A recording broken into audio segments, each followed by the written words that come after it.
Although at first he refused to enter a war, he has done so completely. China gives a reciprocal response to the United States, and from April 10th will apply 34% to all products coming from the United States. Neither of the two powers closes the dialogue. In fact, Trump has hinted at a possible relief to the tariffs against Beijing if he sells TikTok to it. But for now, the reality is far from the magic deal that Donald Trump wants.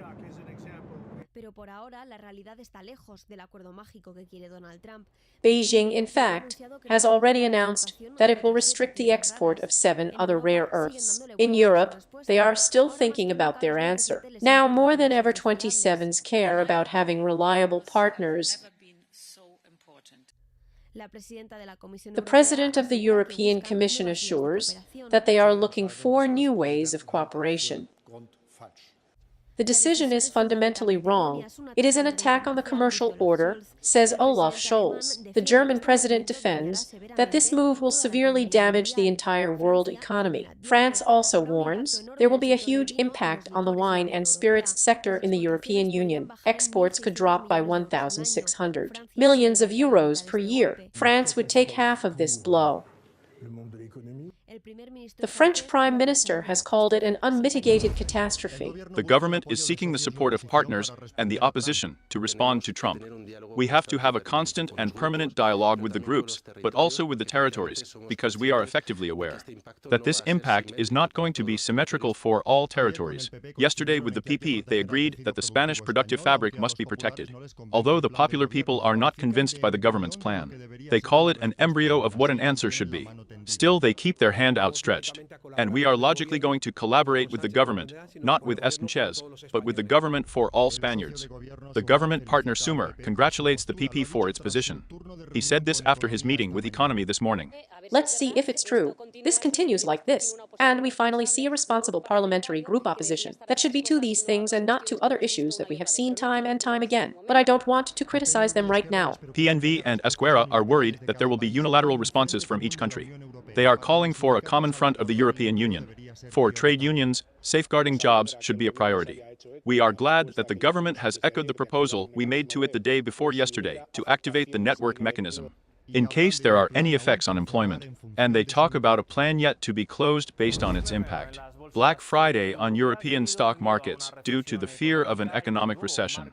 And the new trade framework being imposed by Donald Trump. The Square of Madrid and the one of Milan are the two most punished of the old continent. Here in Madrid, the collapse of the banks is weighing on everything. The 6 values of the sector are left between 9 and 11%. This is the worst session of the last 5 years in the Madrid Square. So let's remember, the world was looking at the coronavirus pandemic. Doubts have also spread to the oil market.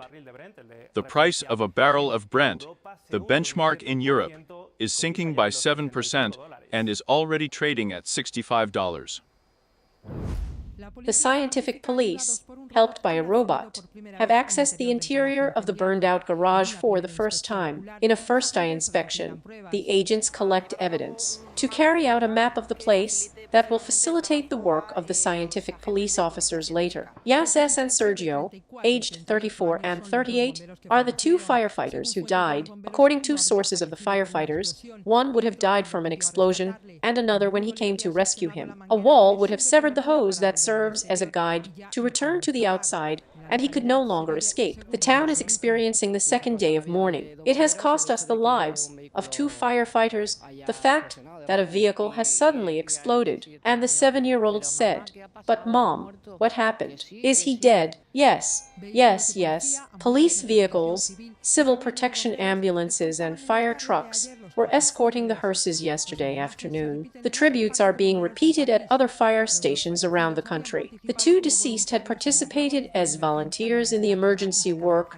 during the Dana in Catalonia and Payporta. The emergency call came at 11:15 9:35 in the morning, the strong wind had blown away the deck of this agricultural ship, located between Correa del Aro and Dos Hermanas in Seville. The main hypothesis that researchers are considering: a tornado. At the time of the collapse, the 3 workers were inside. They have passed away.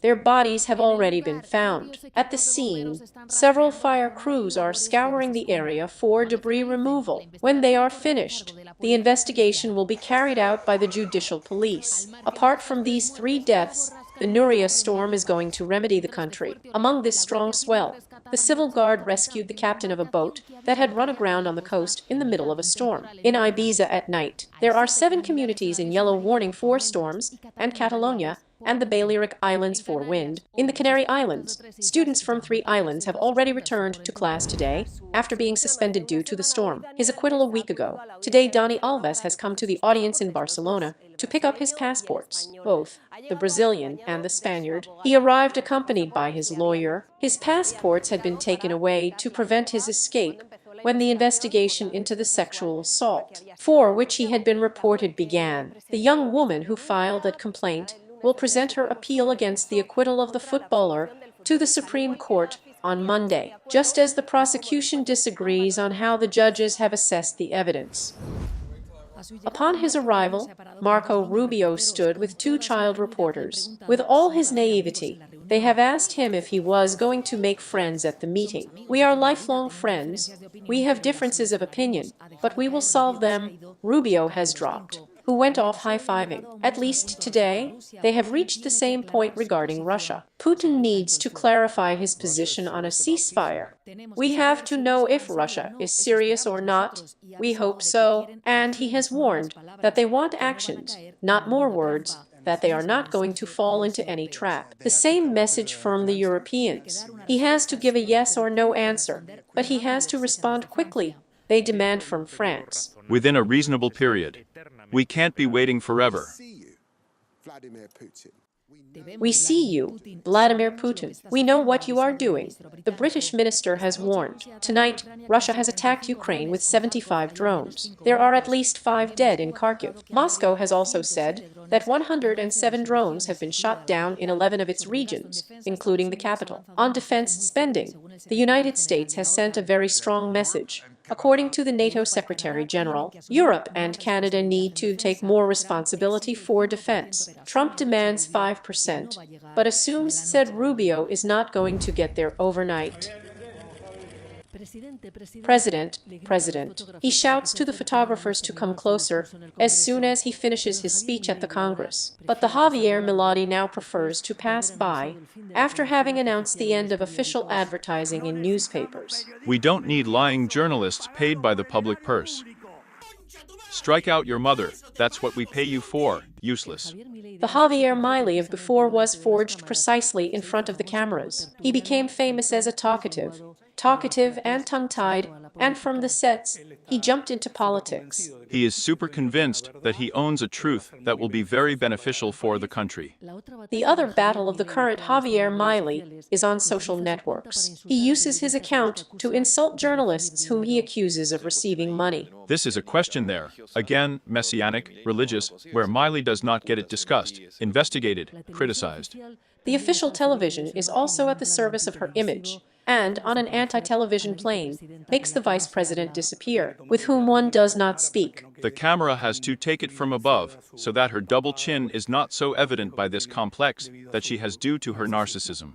In 15 months of government, he has not given any press conference. He only grants interviews to selected journalists and always men. In South Korea, the Constitutional Court has confirmed the dismissal of President Jun for his martial law. Valid, yes. The disqualification approved by Parliament 4 months ago. According to the ruling, the president decreed a state of emergency without sufficient justification. The former president's opponents have celebrated the decision, while his supporters have received it with disappointment and anger. The country is going to elections in 2 months, and in the United States, at least 7 people have died after the passage of tornadoes that have hit the center and south of the country. The strong winds and rains have carried away entire buildings, have already caused floods in different states, and also massive power outages. More than 90 million people are at some level of risk. The image of the docking in the middle of autumn there is the first stop of the sailboat in the Pacific. After crossing the Strait of Magellan, the princess and her 75 companions will stay for 4 days. On Monday, they will pay tribute to the Spanish sailor Blas de Lezo, and on Tuesday they will set sail for Peru.